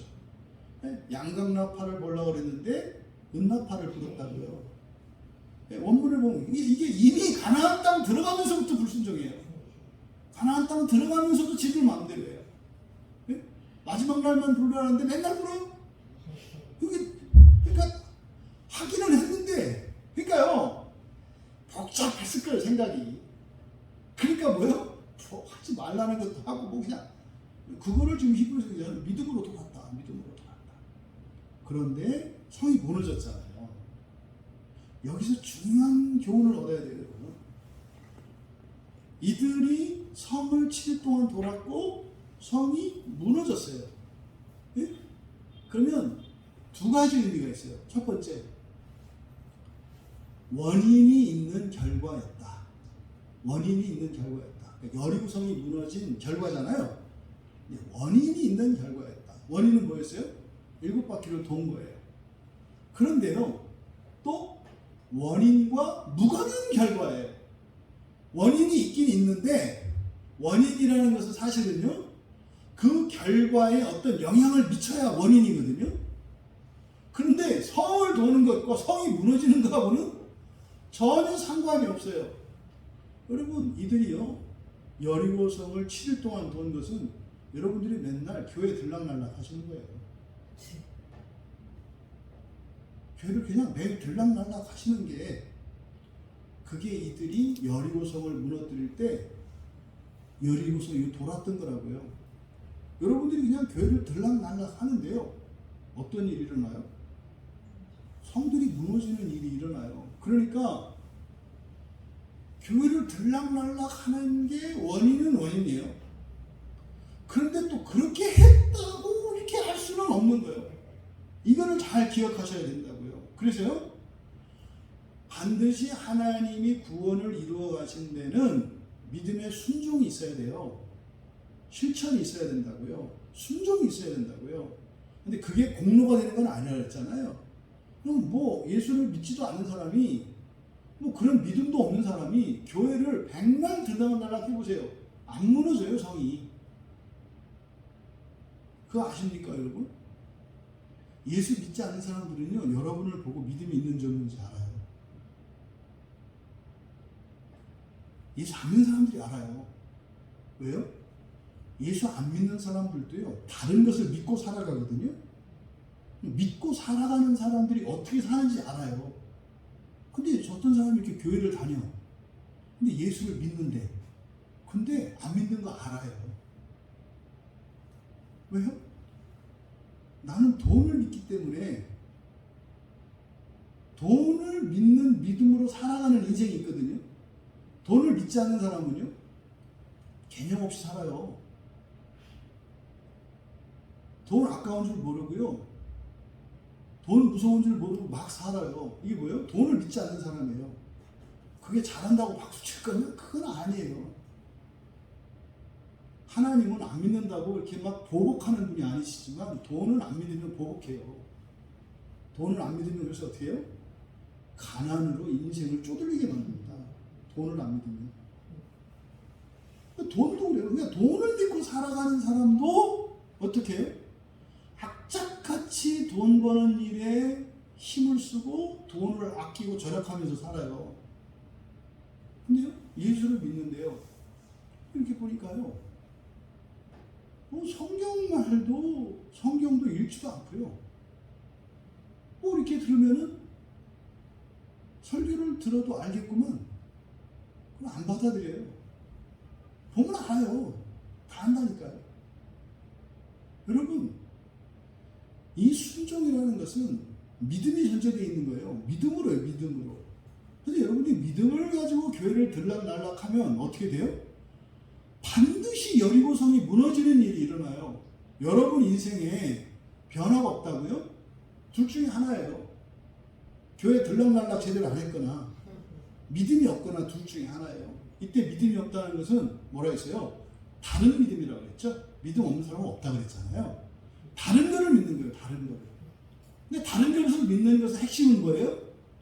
나의 공로, 나의 능력, 나의 힘, 나의 지식, 내 경험이에요. 내가 하고 싶은 대로예요. 내가 아는 대로예요. 내가 판단한 대로예요. 이게 다른 믿음이에요. 성경을 가지고도요, 얼마든지 다른 믿음이 있습니다. 그렇잖아요. 지금 얼마나 이 한국교회가 몸살을 앓고 있습니까? 교회 안에서 싸우잖아요. 성경을 가지고 있는데. 믿음이 달라요. 성경을 이야기하는데 어떤 사람은 성경을 가지고 사람을 갈라요. 다른 믿음이에요. 성경은요, 가르는 것은 마귀 짓이라고 하고요, 절대로 성경 어디에도 가르는 게 없다니까요. 가르는 게 없어요. 심지어 하나님께서 광야에서 갈라서 막 그냥 갈라서 죽여도요, 가르는 게 아니에요. 뭐예요? 헹굴라고 하는 거예요. 헹굴라고. 불에다 헹궈서 다시 이렇게 빠는 행위지 버리는 행위가 아니라니까요. 근데 마귀는요, 깨끗한 옷을 입고도 갈라요. 네? 하이칼라 딱 하고 양복 쫙 차려 입고도 쫙 갈라버려요. 이게 마귀 짓이라니까요. 뭐 때문에 그래요? 다른 믿음 때문에 그래요. 다른 믿음 때문에. 여러분, 믿음으로 7일 동안 돈 것은 원인이에요. 분명히 원인이에요. 그래서 믿음의 순종이 있다고 그랬어요. 말씀을 믿고 따라가야 돼요. 여기서요, 우리말 성경에 그냥 7일 동안 이렇게 되어 있습니다만, 헬라어 원문을 보면은요, 동안이라고 하는데 전치사 에피를 쓰고 있어요. 에피는 on이거든요, 영어에. 그래서 어디에입니다. 그래서 사실은요, 7일을 하나로 얘기하는 거예요. 7일을 하나로, 한 덩어리로 얘기하는 거예요. 7일을 한 덩어리로. 그러니까 이 에피라고 하는 말을 통해서요, 7바퀴 모두라는 뜻을 담겨 있는 거예요. 7바퀴 모두. 7바퀴가 아니라 7일 동안 모두. 그리고요, 매일매일 한 바퀴씩, 그리고 마지막 날은 7바퀴에서 온전한 순종을 이야기하기 위해서 7일 동안이라고 한 거예요. 이게 지금 우리말로는 안 나타나 있습니다만, 그래서 온전한 순종이 있었다는 거예요. 7일 동안 돌았다. 이것은 온전한 순종이 있었다. 근데 온전한 순종은요, 완벽하게 한 거 아니라고 했어요. 왜? 우리는 이미 주님께서 봤다고요. 불순종한 거를. 그런데 뭐예요? 어쨌든 잘못은 했지만 어쨌든 하라고 하는 그것을 했단 말이죠. 온전한 순종이 있었다. 그래서 여리고성이 무너지는 이 결과에는 그들의 온전한 순종이 있었다. 온전한 순종이라고 하는 것은 100% 순종이 아니라고요. 7일 동안 도운 거 어떻게 지들 마음대로. 그러니까 우리들로 하면 뭐예요? 그냥 교회에 드나드는 거, 투덜투덜하고 이렇게 하면서 그냥 교회에 드나드는 거, 네? 주일 오고 이렇게 하는 거. 이게 온전한 순종이에요. 보세요. 여러분 인생에 여리고성이 무너지는 것은 팔자가 바뀌는 거잖아요. 이런 거 경험 안 했어요. 경험한 적이 없어요. 예를 들어서 그럼 둘 중에 하나라고요. 온전한 순종이 없었거나 믿음이 없었거나. 근데 왜요? 왜 온전한 순종을 못할까요? 완벽하게 하려고. 교회는 어떻게 돼요? 완벽하게 해야 되는데 가면 자꾸 딴 생각하고 이러니까 그래서 어떻게 해요? 잘 정돈이 되면 오려고. 그게 이빨 빠진 대장군이에요. 네? 이빨 빠진 대장군 우물 곁에 가면 거기가 놀라서 죽어요. 그래서 가지 마야 돼요. 이빨 빠진 대장군이 뭐냐면 그냥 중간중간 이빨이 빠지면 거기 흉측하잖아요. 그러니까요, 온전한 순종을 하지 않고 그냥 가고 싶을 때 가고 오고 싶을 때 오고 평생 그래 보십시오. 절대 여리고성 안 무너져요. 이거 착각하시면 안 돼요. 온전한 순종이 있어야 한다니까요. 그런데 이제 또 여기서 이제 사단이 나는 거죠. 난 한 번도 빠진 적이 없어요.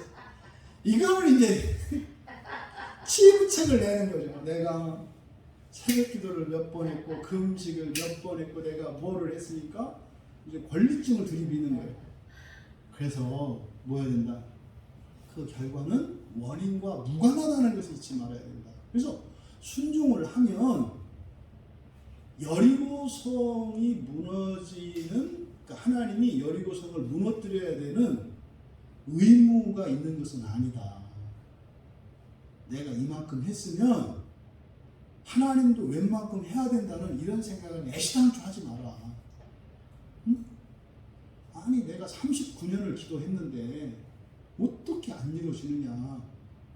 포기할 수 있잖아요. 근데요 7일 동안 그냥 돌았다고요. 그래서 1년 더 돌았다니까요. 40년 만에 여리고성이 무너지더라 이 말이에요. 40년이 아니라 400년이라도 어떻게 해라. 그냥 돌아라. 사실은 그렇게 온전한 순종을 하는 이유가 뭡니까? 하나님 나라 때문이죠. 지금 당장 여리고성을 무너뜨리기 위해서가 아니에요. 하나님 나라 때문에 하는 거예요. 그러니까 사실은요, 이능성이 안 무너져도 상관이 없어요. 왜요? 여기서 어차피 여리고성 무너져 봐야 얘네들 조금 있으면 또 타락하고 범죄해서 쫓겨날 거예요. 이 땅이 무엇이 아니라니까요. 하나님 나라가 목적이라니까요.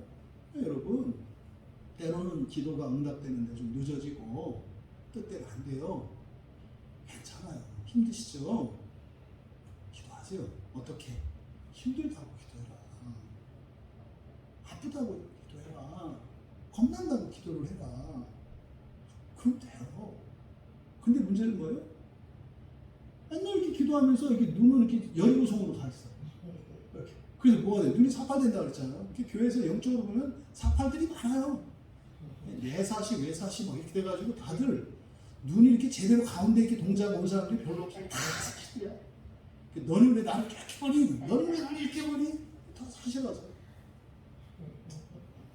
이 세상에서 이런 기도의 제목들은 뭐라 그랬어요? 우리를 기도하게 하는 것이 더 중요하다. 기도하는 게 중요하지 응답되는 게 중요하지 않다. 이 얘기는요, 응답 안 된다는 얘기 아니에요. 응답 돼요. 근데 이 우선순위가 바뀌어야 된다니까요. 여러분, 이들이 온전한 순종이 있었습니다. 그때 온전한 순종이라는 거 진짜 온전한 건 아니고 단지 뭐예요? 7일 동안 돈 거. 7일 동안 돈 거. 이걸 오늘날 우리들로 말하면 뭐다? 그냥 때 되면 교회 오고 때 되면 가고 이거야. 그래서 우리가 믿음을 가지고 있다면 어떤 믿음? 참으로 하나님께서 하나님 나라를 나에게 주시기로 하셨고 나에게 첫째 부활의 소망을 주셨다고 하는 이 믿음, 그것이 우리의 삶 속에서요 여리고성이 무너지는 이런 일들이 여러분 생애에 일어납니다. 그래서 이 원인과 결과, 다시 말해 7바퀴를 7일 동안 도는 것과 성이 무너진 것 사이에 이 관계를 잘 이해하셔야 된다.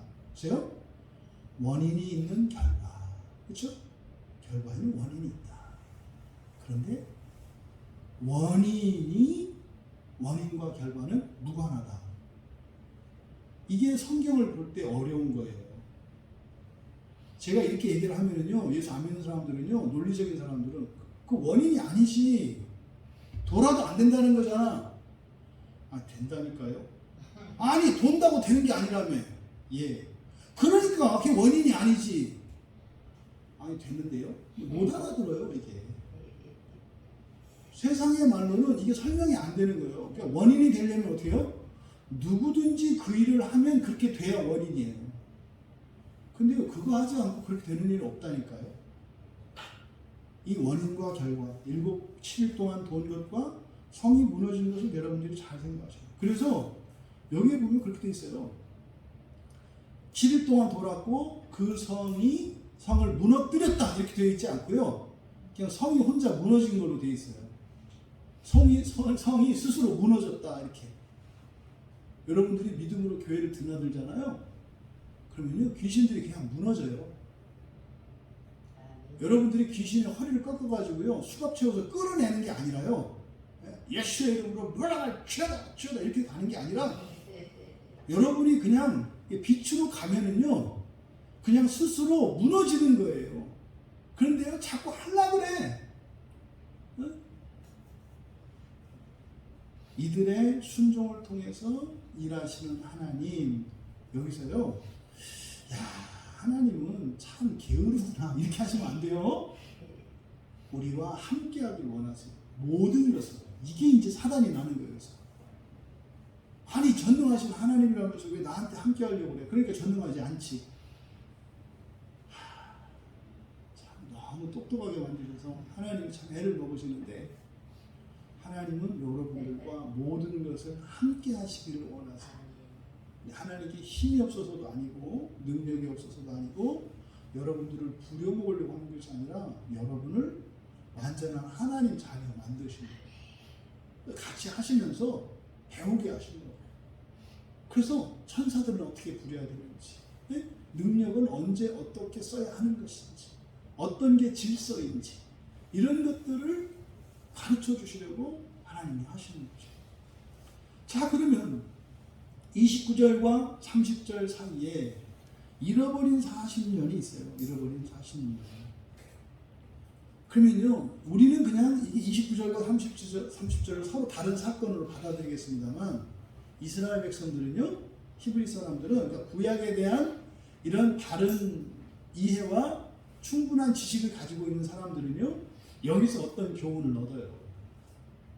근데 그 교훈을 우리가 얻기가 어렵잖아요. 이방인이기 때문에. 그래서 우리는 요 막간에 있는 40년에 대한 이야기를 우리가 살펴봐야 한다. 굉장히 중요한 얘기예요. 그러면은요, 이 광야의 40년, 이것을 바울 사도께서요, 잘 설명해 놓은 성경책이 있어요. 그게 어디냐면, 고린도전서입니다. 신약성경 274쪽에 한번 가보세요. 274쪽.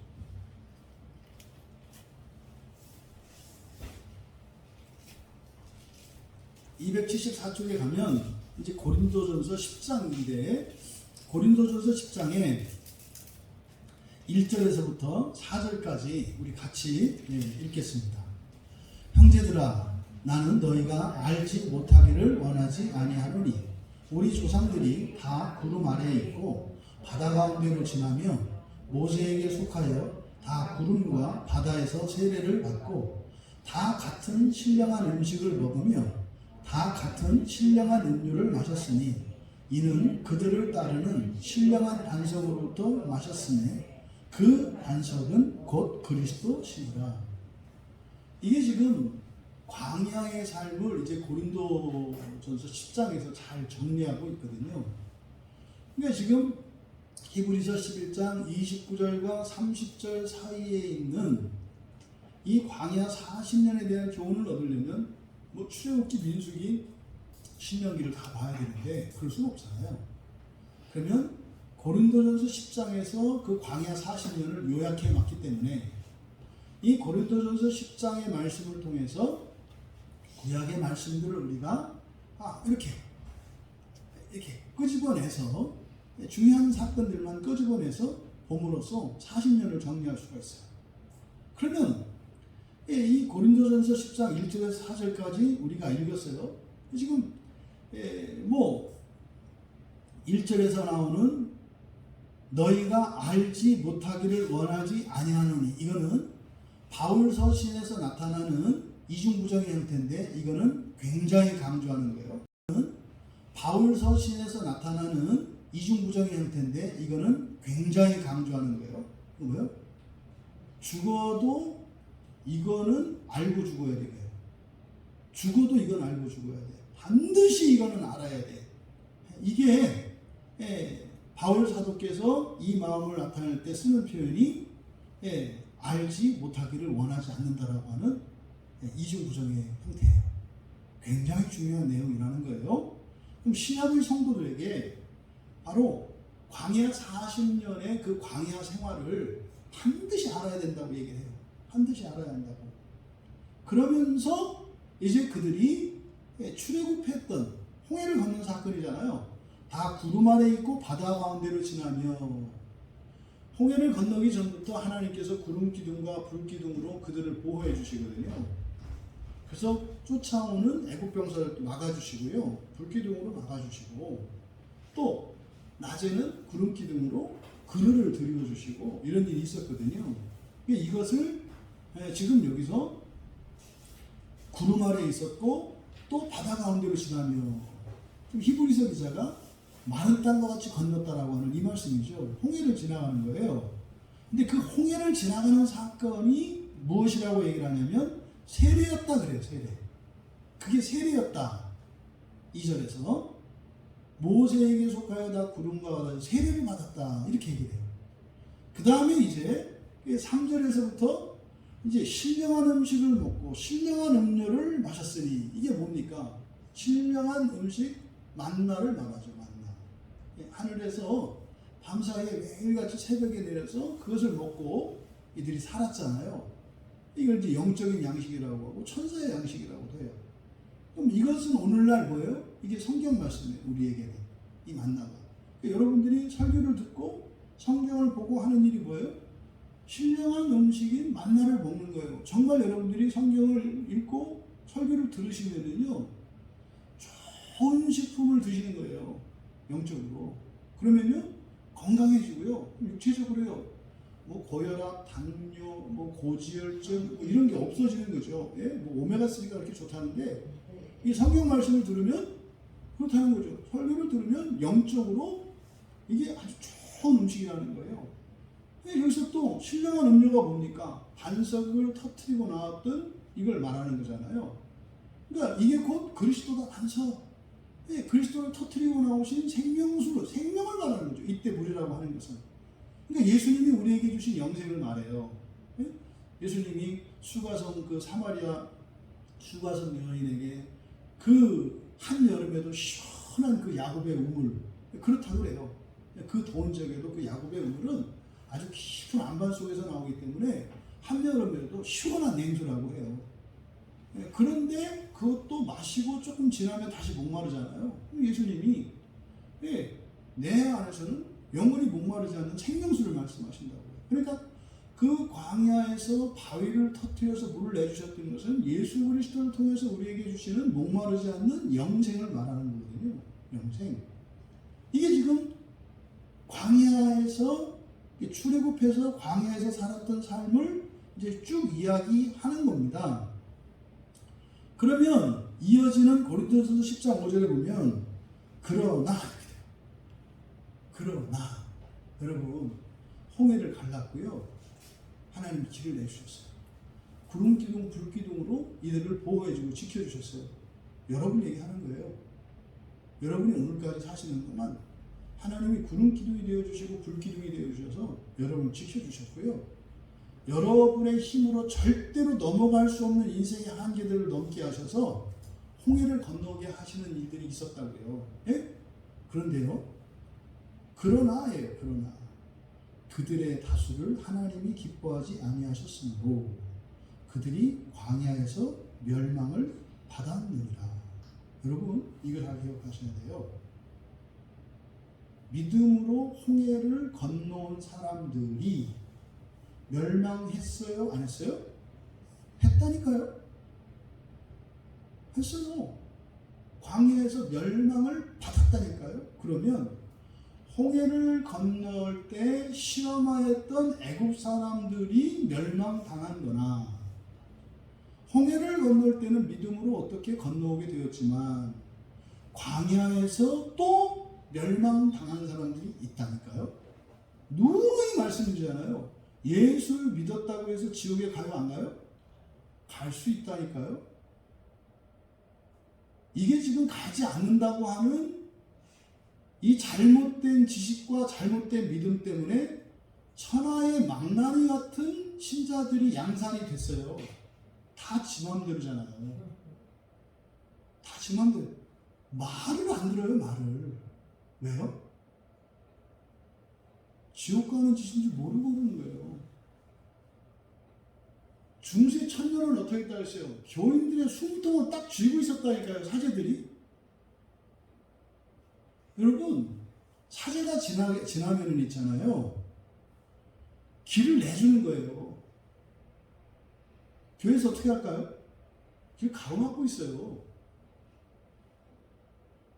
목사가 성도를 섬기는 사람인데 자기가 알아서 피해야지. 또 안 비켜줘서 부탁해도 일 안 끝났다고 기다리라고 한다니까요. 이런 일이 왜 일어나요? 이게 뭐가 뭔지를 모르는 거예요.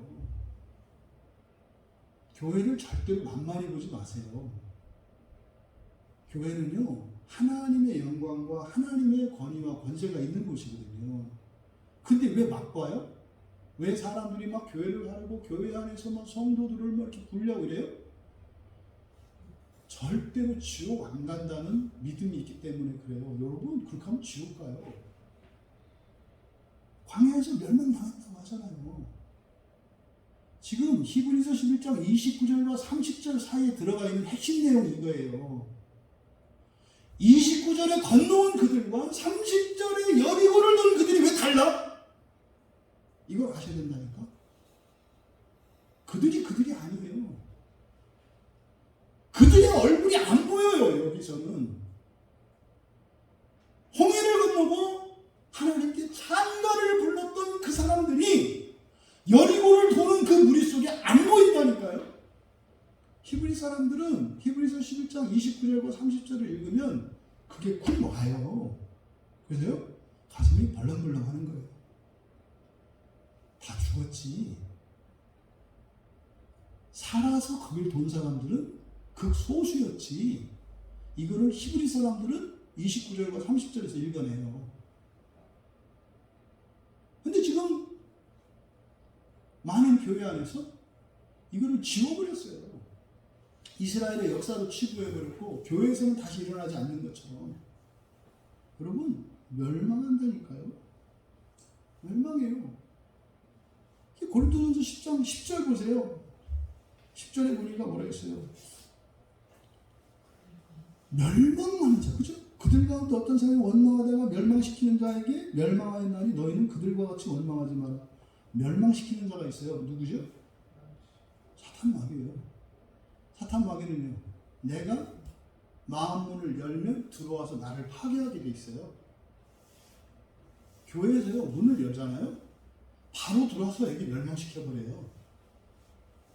개인뿐만 아니라요, 교회도 멸망시키고요, 나라도 멸망시켜요. 여러분, 교회의 역사를 보세요. 지금 무슬림들이 판치고 있는 그 지역, 중동 지역이 다 어디예요? 다 초대교회가 세워졌던 곳이에요. 다 무너졌잖아요. 잊지 마세요. 조금 더 진전이 돼서, 예? 이태리잖아요. 로마. 이 바울이 순교하고 했던 유럽 전체 다 기독교 국가가 됐잖아요. 지금은요, 다 멸망했잖아요. 교회가 없어요. 한 바퀴 이렇게 돌아서 미국으로 왔어요. 미국도요, 또 멸망하잖아요. 또 멸망하잖아요. 그리고 돌아서요, 일본과 우리나라에 복음이 들어왔어요. 여기도 멸망할 수 있다는 걸 왜 모르냐고요. 역사를 봐도 아는데. 멸망 안 한대. 뭘 안 해요. 지금도 수많은 교회들이 생겼다 없어지고, 심지어는 모양만 교회고 온갖 만문들이 들끓는 사람들이 죽이는 교회들이 수두룩빽빽한데 어떻게 교회가 멸망하지 않는다 그래요? 어떻게 교회들이 지옥 가지 않는다는 얘기를 어떻게 그렇게 자신 있게 해요? 어떻게 고개를 빳빳이 들고 하나님을 향해서 당신이 나를 어쩌겠습니까? 예수 믿는 나를. 모가지를 똑 자를 거예요. 여러분, 고린도전서 10장에서 이스라엘의 광야의 삶을 쭉 정리하고 있어요. 누가 멸망당하는지 보세요. 광야에서 멸망당하는 첫 번째 이유는요, 우상숭배예요. 고린도전서 10장 7절을 보세요. 그들 가운데 어떤 사람들과 같이 너희는 우상숭배하는 자가 되지 말라. 기록된 바 백성이 앉아서 먹고 마시며 일어나서 뛰는 땅과 같으니라. 지금 고린도전서 10장 7절에서 이야기하고 있는 것은 출애굽기 32장에 있는 금송아지 사건이에요. 여러분, 여기서 우상숭배라고 할 때 착각하면 안 된다고 그랬죠?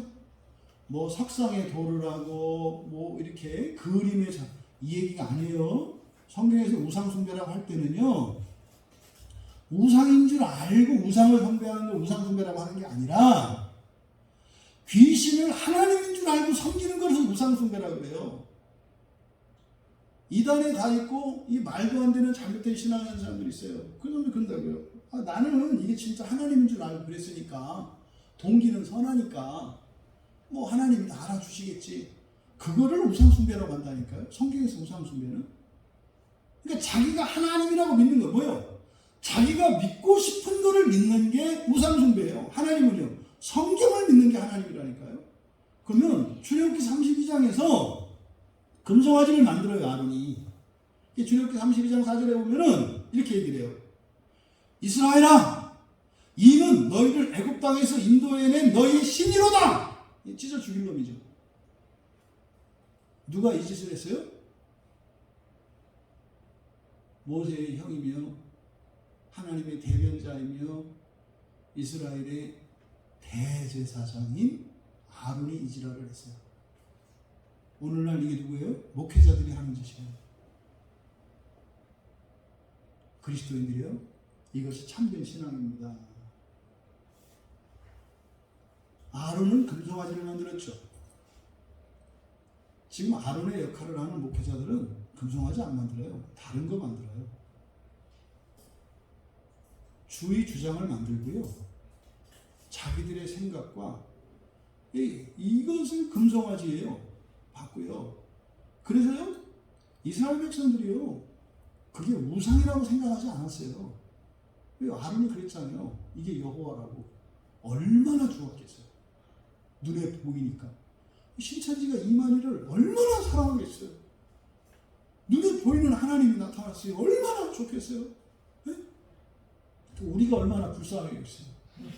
여기 과천만 가면 하나님 만날 수 있는데 바로 지척에서 살면서 그 하나님도 못 만나는 우리가 얼마나 불쌍하겠냐고. 금송아지는 이런 형태로 만들어져요. 그래서 이스라엘 백성들이요, 출애굽기 32장 6절에 보면은요, 일찍 일어나서 번제를 드리고 화목제를 드리고 백성이 앉아서 먹고 마시며 일어나서 뛰어났다, 이렇게 얘기를 해요. 이게 고린도전서 10장 7절의 내용이에요. 그러니까 이것은 지금 바로 출애굽기 32장의 금송아지 우상 사건을 말하죠. 그러니까 여기서 우상 숭배하면 멸망한다, 이게 무슨 말입니까? 자기 마음대로 믿으면 멸망해요. 자기 마음대로 믿으면 멸망한다니까요. 그래서 누가 얘기를 하면요, 그게 참으로 성경 말씀인가 아닌가 여러분들이 상고하셔야 된다니까요. 맞으면요, 무조건 따라야 돼요. 저는 뭐 사실 누구한테 그렇게 안 들었는데요. 그렇게 따지면 안 돼요. 성경을 봐서 그것이 그런가 안 그런가 확인하고 따라가야 돼요. 두 번째로 출애굽기 32장에 그 금송아지 사건 이후에 어떤 일이 있느냐. 32장 28절에 보면은 레위 자손들이 모세의 말대로 심판을 해요. 이날 3,000명가량이 죽습니다. 사실은 이때 이 금송아지 사건에서 바로 레위지파 사람들이 하나님 편에 서서 그 심판을 하잖아요. 이들이 그래서 나중에 가서 하나님의 거룩한 백성으로 하나님 소유되는 그 이유가 됩니다. 이것이. 그리고 두 번째로 멸망당하는 이유가 뭐냐? 8절에 보니까 고린도전서 10장 8절에 보니까 그들 중에 어떤 사람들이 음행하다가 하루에 23,000명이 죽었나니 우리는 그들과 같이 음행하지 말자. 그래요. 이거는 민수기 25장 사건이에요. 민수기 25장에 시딤에서 모압 여인들과 음행하기 시작했고 모압 여인들이 섬기는 모압 신인 바알부오를 섬기게 된 사건이에요. 이거는 확실하게 이방신이죠. 이건 확실하게 다른 신을 섬긴 거예요. 이걸 우상숭배하지 않고 뭐라 그래요? 음행이라고 해요. 음행. 음행은 사람들의 이런 정도를 벗어난 성관계와 연결을 짓습니다. 그리고 돈과 관련된 성관계와 연결을 짓습니다. 이것이 신앙적으로는 뭐예요? 다른 신을 섬기는 거예요. 음행이라고 하는 것이. 그러니까 우상숭배는 내 마음대로 내 생각대로 하나님을 믿는 것이고 음행은 다른 것인 줄 알고 그것을 믿는 것을 음행이라고 해요.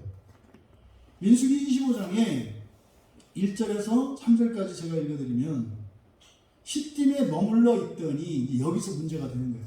머물러 있더니 여기서 문제가 돼요. 시딤에 머물러 있더니 그 백성이 모압 여자들과 음행하기를 시작하니라. 그 여자들이 자기 신들에게 제사할 때 이스라엘 백성을 청하매 백성이 먹고 그들의 신들에게 절함으로 이스라엘이 바알볼에게 가담한지라 여호와께서 이스라엘에게 진노하시니라. 그래서요 모세는 여호와께서 모세에게 이들을 심판할 벌을 주라고 하세요. 근데 이때도 모세가 말을 안 들어요. 여호와께서는 뭐라고 하셨냐면 수령들의 목을 치라고 했어요. 지도자들의 목을 치라고. 근데 여러분 생각하기에 억울하지 않아요? 아이 그 음행한 놈들은 따로 있는데 왜 그 지도자 목을 치느냐고요. 그러니까 모세가 가만히 생각하니까 하나님이 망령 두신 것 같잖아요. 그래서 알아서 하나님이 말 실수한 거겠지. 그리고 자기가 바꿔가지고 바알볼에게 가담했던 자를 죽여요. 하나님 말씀대로 안 한다고요, 모세가. 그랬더니요, 그 음행이 그치지를 않아요. 그래서요, 결국에는 그것이 제사장 비느하스에 의해서 하나님의 말씀에 순종하는 일이 일어나죠. 그래서요, 모세가 가담한 사람들을 죽였지만 음행은 그치지 않았고요. 모세가 불순종했기 때문에 연병이 돕니다. 그래서 그때 23,000명이 죽어요. 23,000명이. 죽었잖아요. 방에서 멸망당했잖아요. 또 세 번째 고린도전서 10장 9절에 보면 그들 가운데 어떤 사람들이 주를 시험하다가 뱀에게 멸망당하였나니 우리는 그들과 같이 시험하지 말자. 왜요? 세 번째로 멸망당하는 게 누구예요? 주를 시험하면 멸망당해요. 주님을 시험하면 죽어요. 멸망당하는 거예요. 이 사건은 민수기 21장 사건입니다. 민수기 21장에 바로 이게 흔히 말하는 놋뱀 사건이잖아요. 이들이요, 여호와 하나님께서 호르산에서 민수기 21장 4절과 5절 이렇게 보면 호르산에서 출발해서 홍해길을 따라 에돔 땅을 우회하려고 하였다가 길로 말미암아 백성의 마음이 상한지라. 이게 뭐냐면 하나님이 여러분 인생을 인도하시거든요. 이게 돌아가라는 거예요. 이렇게 돌아가라는 거예요. 그랬더니 이들이 열받았어요. 마음이 상했다고. 하나님이 이스라엘 백성들의 마음을 상하게 했네요. 그러면은 그때 나오는 게 뭐예요? 원망이 나와요. 그때 하나님만 원망하는 게 아니에요. 그를 이끄는 지도자 모세도 원망해요. 그래서 하나님과 모세를 향하여 원망하되 어찌하여 우리를 애굽에서 인도하여 내어 이 광야에서 죽게 하는가? 이곳에는 먹을 것도 없고 물도 없다. 우리 마음이 이 하찮은 음식을 싫어하느라. 하찮은 음식이 뭐예요? 신령한 음식 만나거든요. 여러분들에게는 이 하찮은 음식이 뭐예요? 설교예요. 성경이고 설교라고요. 이게 하찮은 음식이 되는 거예요. 네? 하찮은 음식. 그래서 여호와께서 어떻게 하셨다? 불뱀들을 보내서 백성들을 물게 하심으로 그들 중에 많은 자가 죽었다. 여러분, 하나님이 도르라 그러면 도세요. 도세요. 이것을 주를 시험한다 그래요. 하나님이 틀렸다고 하지 마세요. 왜요? 나는 나를 믿거든요. 내가 생각엔 이런데 하나님이 다른 생각을 갖고 계세요. 틀렸죠? 주를 시험하지 마세요. 어떻게 죽어요? 불뱀에 물려 죽어요. 망했잖아요. 멸망 당했잖아요. 또 마지막으로 네 번째 고린도전서 10장 10절에 아까도 읽었습니다만 네 번째 멸망 이유는 원망입니다. 원망. 근데 앞에서도 민수기 21장에서 하나님과 백성을 원망했잖아요. 이 원망은 뭐예요? 주를 시험할 때도 원망이 동반이 돼요. 그러니까 여러분들 안에 원망이 들잖아요. 그러면 여러분이 뭐 하고 계시는 거예요? 누구를 원망하거나 환경을 원망하는 게 아니라 누구를 시험하고 있어요? 하나님을 시험하고 있는 거예요. 예수님을 시험하고 있는 거예요.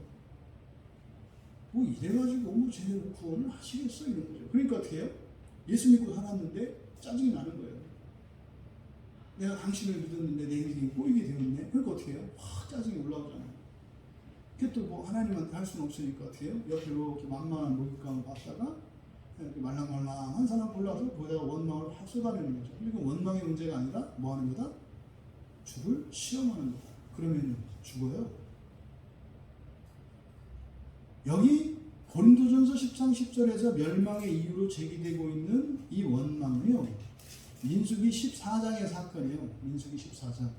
이게 지금 보니까 고린도전서 10장에서 광야에서 이스라엘에 멸망당했던 그 사건들을 열거하는데 뒤에서부터 앞으로 쭉 이렇게 거꾸로 소개하고 있는 것을 봐요. 그러니까 이 현재의 시점에서 이렇게 과거로 가고 있는 거죠. 그러면 고린도전서 10장 10절에 원망하다가 멸망시키는 자에게 멸망당한다 그래요. 그러니까 이때는요, 원망하게 되면 누구한테 멸망당해요? 마귀한테 멸망당해요. 그러니까 마귀도 하나님 백성들을 멸망시킬 수 있어요, 없어요? 있어요. 언제요? 우리 마음문을 열다 열어냈죠. 근데 마귀가 우리를 멸망시킬 수 있도록 마음문을 여는 게 뭐라고요? 원망하는 거라고요. 누구를 원망할 때 내 마음문이 열리는데 마귀가 들어와서 나를 멸망시킨다니까요. 누군가를 잘못했다고 그 사람을 질책하려고 했는데 그 틈을 타고 마귀가 들어와서 우리를 멸망시킨다니까요. 그래서요, 너희는 그들과 같이 원망하지 마라. 무슨 말이에요? 원망하면 안 돼? 이 얘기가 아니에요. 그 사람 잘못한 거 없어? 이 얘기 아니에요. 잘못을 따지라는 게 아니에요. 잘못을 했어요. 원망 받을만 해요. 근데 원망을 왜 안 해요? 내가 미쳤냐 원망하게? 너 원망하다가 내가 있는데. 영적인 지혜를 가르쳐 주시는 거예요. 그러면 여기서 원망하는 것은 이제 민수기 14장의 말씀이거든요. 민수기 14장은 뭡니까? 이게 12정탐꾼 사건이에요. 가데스 바네아에서. 가나안 땅을 갔다가 12명이 갔다 왔는데 10명이 뭐라 그래요? 이제 죽었다. 저기는 젖과거리 흐는 땅 맞게 맞는데 그림의 떡이다 이렇게 얘기를 하거든요. 그때 민수기 14장 1절에서 4절을 제가 읽어드리면 이렇게 있어요. 온 회중이 소리를 높여 부르짖으며 백성이 밤새도록 통곡하였더라. 이스라엘 자손이 다 모세와 아론을 원망하여. 와, 이스라엘 자손이 다해요. 빠짐없이. 누구를 원망해요? 모세와 아론을 원망해요. 온 회중이 그들에게 이르되 우리가 애굽 땅에서 죽었거나 이 광야에서 죽었으면 좋았을 것을 어찌하여 여호와가 우리를 그 땅으로 인도하여 칼에 쓰러지게 하려 하는가? 우리 처자가 사로잡히리니 애굽으로 돌아가는 것이 낫지 아니하랴. 이에 서로 말하되 우리가 한 지휘관을 세우고 애굽으로 돌아가자 하매. 이게 원망한 거예요. 이게 원망한 거예요. 이게 뭡니까? 하나님께서 세우신 모세와 아론의 권위를 부인해버린 거예요. 그리고요, 다른 한 지휘관을 세우자는 거죠. 그러니까 어떻게 해요? 마귀가 와요. 이들이 원했잖아요. 아니라는 거잖아요. 틀렸다는 거잖아요. 그러면 어떻게 해요? 광명천사의 모습을 한 마귀가 와요. 그치? 틀렸어. 내가 할게. 그리고 와요. 그 결과는 어떻게 됩니까? 민수기 14장 27절에서 30절에 보면 여호와의 말씀이 이렇게 돼요. 나를 원망하는 이 악한 회중에게 내가 어느 때까지 참으랴. 이들은 하나님께 원망하지 않았어요. 모세와 아론을 원망했어요. 사람을 원망했어요. 그들의 지도자를 원망했어요. 그런데 하나님께 원망을 했대요. 그러면서 이스라엘 자손이 나를 향하여 원망하는 바, 그 원망하는 말을 내가 들었노라. 그들에게 이르기를 여호와의 말씀에 내 삶을 두고 맹세하노라. 너희 말이 내 귀에 들린 대로 내가 너희에게 행하리니 너희 시체가 이 광야에 엎드러질 것이다. 이게 결정적으로 이들이 광야를 벗어나지 못하게 된 이유예요. 29절에서 멈췄다고요. 29절에서 멈췄다고요. 그래서요, 너희 중에 20세 이상으로서 계수된 자, 곧 나를 원망한 자 전부가 여분네의 아들 갈렙과 눈의 아들 여호수아 외에는 내가 맹세하여 너희에게 살게 하리라 한 땅에 결단코 들어가지 못하리라. 여러분, 목사한테 함부로 대하지 마세요. 굉장히 위험한 일입니다. 옛날에는 목사를 주의 종이라고 해서 하나님 대하듯 했어요. 거기서 부정적인 효과 잘못된 거 있었거든요. 근데 그렇게 해서 여러분들한테 해낼 건 없어요. 오히려 여러분들이 목사들을 함부로 여기고 말랑말랑하게 여겼을 때 두려워하세요. 절대로 목사를 이렇게 하나님처럼 높이라 그런 거 아니에요. 존중하라는 거예요. 존중하라는 거예요. 왜요? 여러분이 목사들이 답답해 보일 때 그런 목사를 하나님께서 온전하게 세우고 계시다는 걸 잊으시면 안 돼요. 완전한 목사가 왜 여러분을 하고 있어요? 완전한 목사가 왜 광야교회 목사로 오겠어요? 저같이 나사가 빠졌으니까 여기 있는 거예요. 온전한 목사는 여기 없어요. 여러분. 온전한 성도들과 함께 있겠죠. 절대 목사와 맞서지 마세요. 제가 말씀드렸나요? 제가 집사로 있다가 전도사가 돼서 옛날 제 모교회에서 굉장히 친하게 지냈던 집사님들이 있어요. 굉장히 친하게 지냈던. 그래서 그 자녀들 뭐 상담도 많이 해주고 도움도 많이 받고 도움도 주고, 장로님 한 분하고 네 분 집사님이 특별히 이제 주일학교 교사하면서 특별히 오랫동안 아주 막역하게 지냈던 분들이 있어요. 제가 전도사가 딱 됐어요. 이분을 대적하기 시작하는데요, 죽는 줄 알았어요. 사사건건 이제 막 그 토를 다는데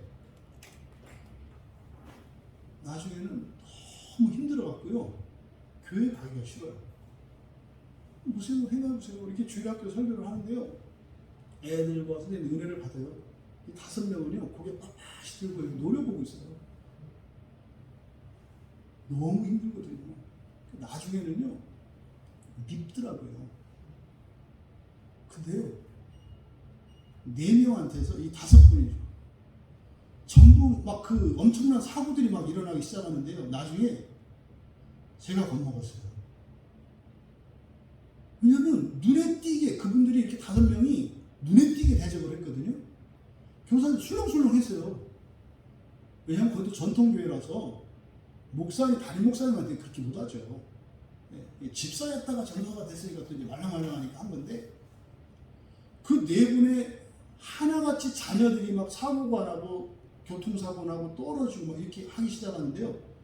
그게 왜냐면 평소에 알거든요. 이상해, 이 장로님 한 분하고 네 사람이 이렇게 전체 5명이 똘똘 뭉쳐가지고 막 이렇게 맞서는 게 보이거든요. 그냥 사사건건. 근데 그 사람들 하나하나 이제 1명, 2명, 3명째 그 장로님 아들이 사거리에서 교통사고 크게 났어요. 근데 죽진 않았어요. 차는 완전히 박살이 났는데. 제가 그 사건을 설마 했는데 제가 그때 고꾸라지고 그게 있어요. 야, 목사가 되는 게 진짜 힘든 거구나. 왜요? 미워할 수가 없어요. 제가 그 사건 이후로는요, 사실 교인들을 함부로 미워하지 못해요. 근데 말씀드렸죠? 이제 부목사 할 때 교인이 아니지만 다른 사역자를 내가 미워한 적이 있다. 너무 힘들게 해서. 근데 옛날에 처음 전도사 때 그 기억이 있기 때문에 제가 누구를 미워하는 것을 굉장히 힘들어해요. 두려워져요, 두려워서.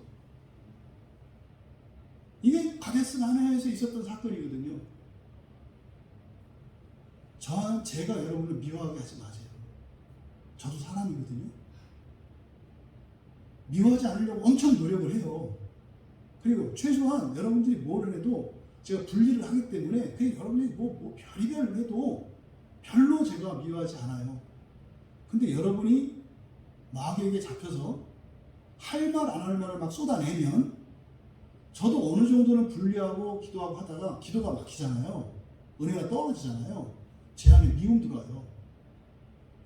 절대 특히 우리 청년들 평생에 목사님들을 목사님들한테 미움받지 않아요. 사랑받아요. 이 목사님들한테 잘해야 돼요. 왜요? 왜요? 목사니까? 멸망당하지 않으려고. 잊지 마세요. 이게 옛날에는요, 철저하게 목사님들이 교인들에게 가르친 거예요. 그래서 오죽하면 목사들을 주의 종이라고 하고 떠받들라고 했던 이유가 뭐예요? 광야에서 엎드러지는 4가지 이유 중에 하나가 멸망당하는 것 때문이에요. 여러분, 오늘 말씀을 통해서 여러분들에게 히브리서 기자가 주시려는 그 교훈이 무엇인지 들려지세요? 29절과 30절에 그 믿음으로 믿음의 길을 따라왔던 사람들 가운데 최종적으로 그 여리고 성에 도착한 사람들은 여호수아와 갈렙과 레위 지파예요. 이걸 잊지 마세요. 그러면 이 히브리서 기자를 통해 주신 이 말씀을 통해서 들은 유대인 성도들, 이 히브리 사람들은 여기서 다짐을 하는 거예요. 내가 홍해를 건넜으니 요단강을 건너 여리고를 돌아 여리고 무너지는 것을 보리라. 어떻게? 믿음으로. 하지만 이 상에 생략되어 있는 광야 40년에서 멸망당했던 자들, 이들은 누구예요? 다 지옥 가는 사람들이에요. 지옥 갔다가 부활하는 사람들이라고요. 제 소원이 우리 교인 가운데 단 한 사람도 지옥에 가지 않는 거라고 했잖아요. 마음대로 살지 마세요. 마음대로 믿지 마세요. 성경을 따라서 29절과 30절에 연속되는 믿음의 삶을 살아가시는 여러분들 되시기 바랍니다. 여기에는 똑같은 그들입니다만 다른 그들이 있어요. 우리 광야교회 그들은 단 한 사람도 잃어버려서는 안 되겠다. 잃어버려서는 안 되겠다. 하지만 그 길을 가는 것은요, 믿음이 그렇게 한다는 거예요. 그 믿음이 뭡니까? 첫째 부활에 대한 믿음이에요. 하나님 나라에 대한 믿음이에요. 여러분, 그게 이 믿음이 사라지면은요, 헝클어져요. 일상생활도 헝클어지고, 여러분 인생도 헝클어지고, 신앙도 헝클어지고, 다 헝클어져요. 나중에 내가 왜 이러는지 다 몰라요. 근데 주체할 수가 없게 돼요. 왜? 멸망의 길로 들어섰기 때문에 그래요. 핵심적인 이유는 뭐다? 주님의 나라, 하나님 나라에 그 믿음을 잃지 마라. 이 세상에서 그냥 모든 일은 다 여러분들이 그 나라를 위해서 살아가고 있는 거다. 모든 게 수단이다. 그 믿음으로 홍해도 건너셨고 여리고성도 돌고 끝난 거 아니잖아요. 그렇죠? 그 뒤에도 또 넘어져. 믿음으로. 어쨌든 오늘은 여리고까지는 도는 여러분들이 되시기를. 그래서 여러분의 인생에 여리고성이 무너지는 그 은혜의 경험들을 간증하고 찬양.